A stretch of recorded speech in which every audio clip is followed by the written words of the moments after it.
Ils sont toujours là, nos invités Chris Ega, David Jagbavi et Ambroise Konzou. Nous allons maintenant parler du Mali. Des milliers de personnes ont manifesté vendredi dans la capitale malienne, Bamako, pour apporter leur soutien à l'armée malienne et exiger le départ des troupes étrangères basées au Mali.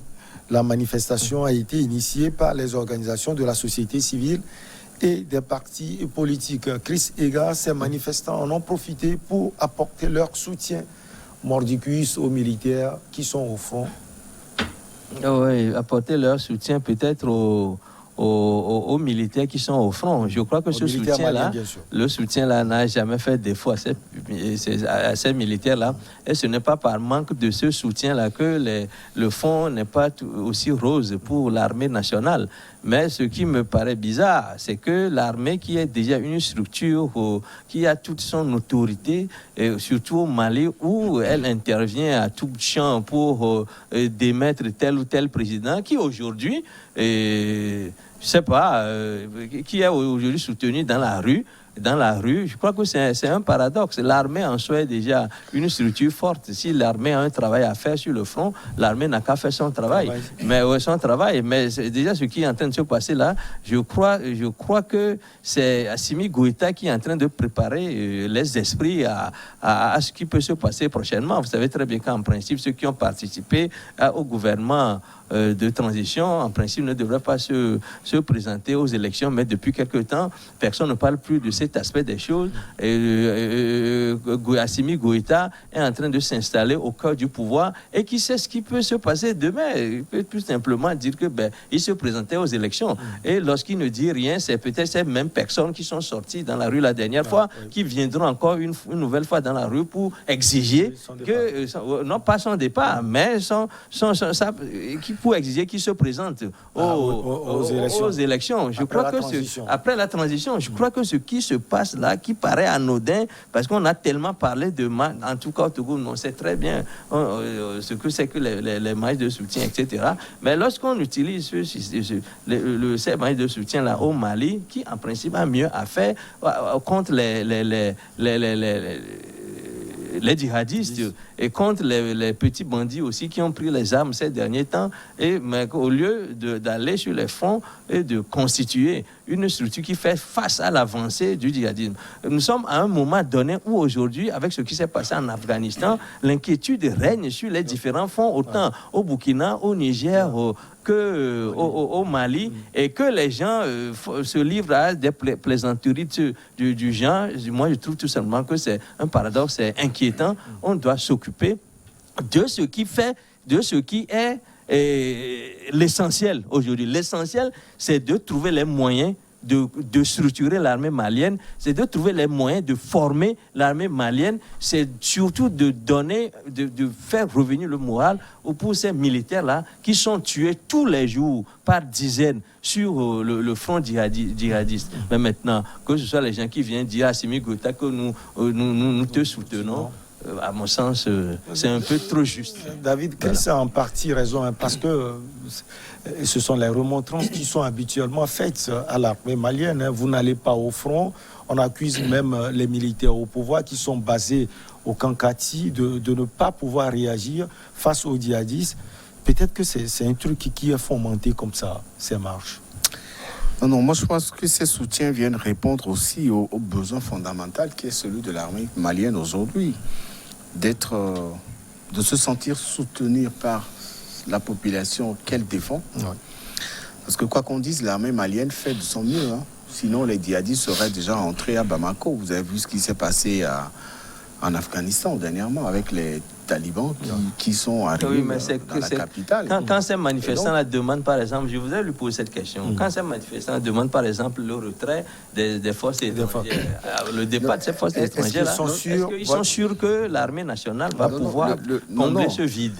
Moi, je pars sur la base du soutien. Le premier volet qui caractérise la marche qui a été organisée dernièrement.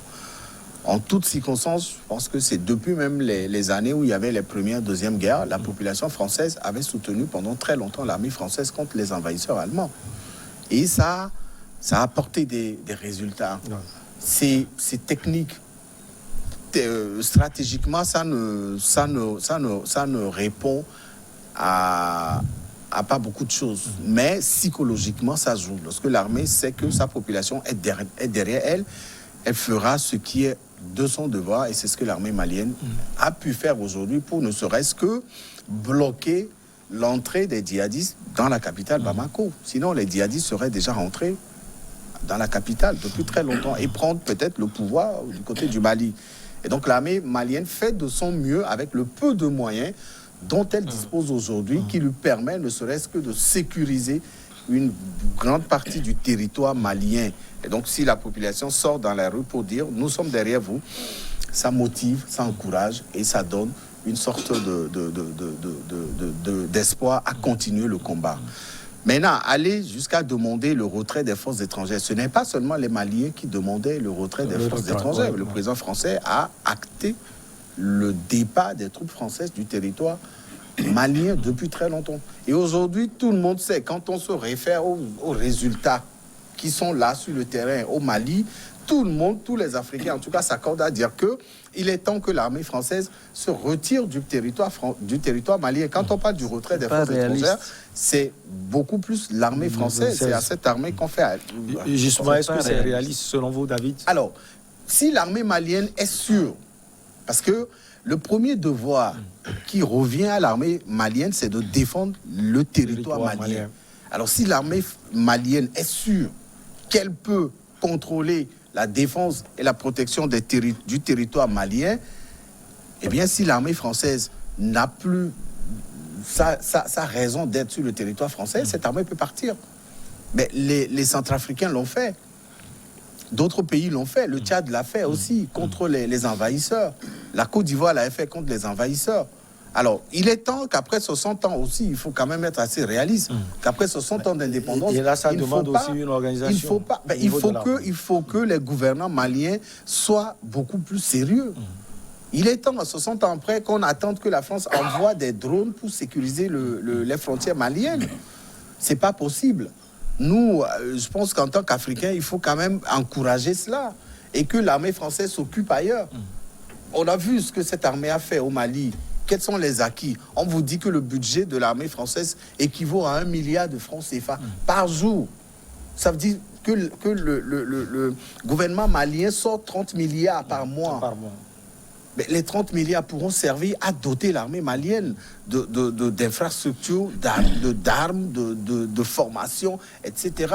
Et l'armée malienne, elle était là depuis très longtemps. Et donc aujourd'hui, que la population vient se joindre à l'opinion nationale et internationale pour asseoir cette volonté de voir partir les troupes étrangères du territoire malien, cela veut dire que l'armée malienne est prête à prendre le relais et à jouer le rôle qui est le sien dans la protection de la population malienne et des frontières et du territoire malien.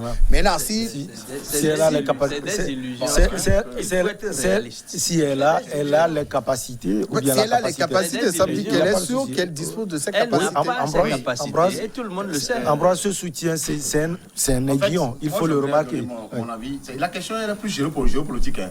Il y a des questions politiques liées au plan interne au Mali, mais cette question elle est plus géopolitique au sens où si l'on se réfère au dernier développement de l'actualité au Tchad et à ce qui se passe en Afghanistan et certains discours des milieux français qui sont alarmistes, il faut revoir son discours, il faut revoir ces analyses-là.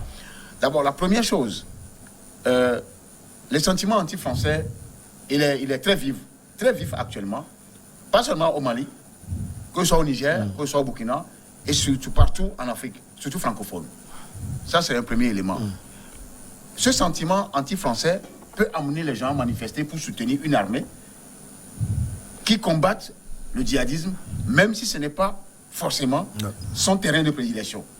Parce que pour combattre le djihadisme, il faut être formé pour cela. C'est en cela qu'on a tendance à dire que le Tchad est l'une des meilleures armées. Il y a des colonnes qui sont réellement formées pour ça. Le retrait de 600 soldats tchadiens, tout récemment, dans le triangle de la zone des 3 frontières, n'est pas aussi anodin, parce que vous savez, quand Idriss Déby n'est pas seulement un dictateur, mais il est aussi un panafricaniste. En tout cas, moi, ah oui, j'ai su à le comprendre. Ouais. Son assassinat, même jusqu'au jour d'aujourd'hui, reste à élucider. Parce que si Idriss Déby était au pouvoir, je ne crois pas qu'il puisse, même s'il y a une petite mésentente entre le Cameroun, le Tchad et le Nigeria par rapport à ça, sans compter le Niger et le Burkina, Idriss Déby ne devait jamais faire partie 600 personnes. Pour nous dire que c'est une question logistique, c'est une question d'adaptation par rapport aux djihadistes, c'est ce que les officiels tchadiens nous disent. Le Tchad est actuellement sous tutelle de la France. Je suis désolé de le dire. Il est sous le biberon direct de la France. Et quand on est sous le biberon direct de la France, c'est tout ce que la France dit que vous êtes obligé d'exécuter. Alors, vous se trouvez le discours français, le discours français, il y a quelques semaines, par rapport à ce qui se passe en Afghanistan, on nous dit que ce qui se passe en Afghanistan, si il n'y a pas un cordon qui puisse arriver à sécuriser les pays du Sahel, ce qui se passe en Afghanistan risque d'arriver ici. Qui va amener ça ici? La force française était là quand les djihadistes terrorisaient les gens. Bon, pourtant, quand on dit va arriver, peut-être qu'on va occuper Bamako et tout le territoire malien. Qui va venir? C'est les Afghans qui vont arriver. Les djihadistes qui sont... La France va maintenant ouvrir le couloir aux djihadistes d'arriver. Ils étaient là, ils ne faisaient rien. La France ne faisait rien. La France ne faisait rien là-bas avant qu'ils ne fassent partie certains éléments de leur force de sécurité. Avec les drones, les hélicoptères. Qu'est-ce que la France a pu faire au Sahel? Rien du tout. Troisième élément, c'est aberrant qu'on puisse entendre ce discours-là alarmiste et apeurant dans un pays qui se dit souverain. Ce n'est pas pour du rien que la population est en train de soutenir l'armée malienne.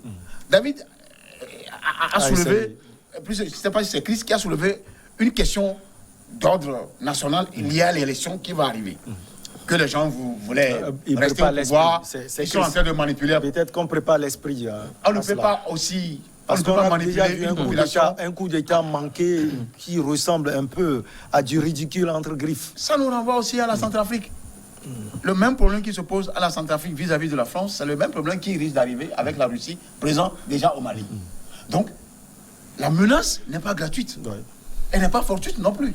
Vis-à-vis, c'est en cela, l'armée malienne, quel que soit ce qu'on peut lui reprocher politiquement pour pouvoir rester, sauter le verrou donc, de cette charte traditionnelle, pour pouvoir rester, il n'y a pas, le cas n'est pas anodin par rapport à l'influence française en Afrique et au soutien sine qua non et absolument indispensable du peuple malien à l'armée malienne. Chris voulait ajouter quelque chose. Oui, pas ajouter quelque chose, mais prendre en porte-à-faux ce que les propos d'Ambroise, surtout sur le panafricanisme d'Idriss Déby, et ça m'a fait sourire parce que et puis après, c'est que seulement après il s'est contredit en disant que la femme biberonne, la France biberonne.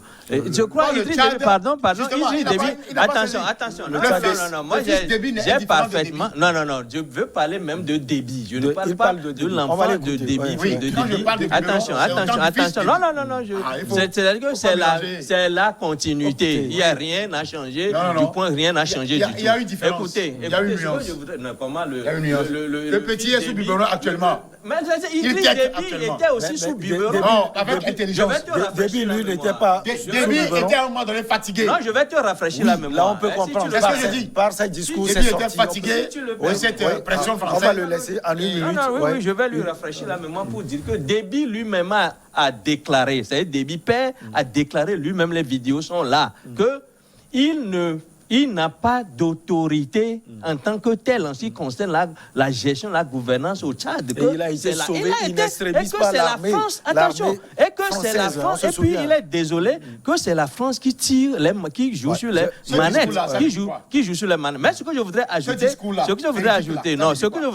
c'est que vous savez de quelle façon Idriss Déby est arrivé au pouvoir. Idriss Déby père était arrivé au pouvoir, et Idriss Déby là avait besoin de l'onction de la France pour se maintenir au pouvoir. Donc, et puis la France veut faire jouer le rôle de maintien d'ordre, surtout au Tchad et au niveau au niveau de la zone des trois frontières. C'est-à-dire la France étant à court de moyens, ou bien à coup d'initiative, à un moment donné, à sous-traiter cet aspect des choses. Et Idriss Déby, ce qu'il attendait, justement, c'est qu'en faisant le travail là pour la France, parce que la France, c'est pour des besoins de commerce qu'il est quand même présent dans ces régions. En faisant ce travail-là, la France aussi maintient son pouvoir. Et c'est pour ça que lorsque Idriss Déby père a des soucis, généralement au nord de son pays, rapidement, c'est la France qui intervient pour mater les rebelles. Donc, c'est du donnant-donnant. Donc, ce n'est pas du panafricanisme, mais c'est plutôt de l'opportunité. Idriss Déby père avait cherché à stabiliser son pouvoir parce que chaque fois qu'il se présente aux élections, ce n'est pas de façon démocratique et il avait besoin d'un mentor pour l'aider à se maintenir au pouvoir. Je crois que c'est important. Non, c'est important. C'est ça la réalité. On va marquer une pause. C'est une réflexion. On va parler un peu du Tchad. La pause, elle s'impose et on revient. Voilà.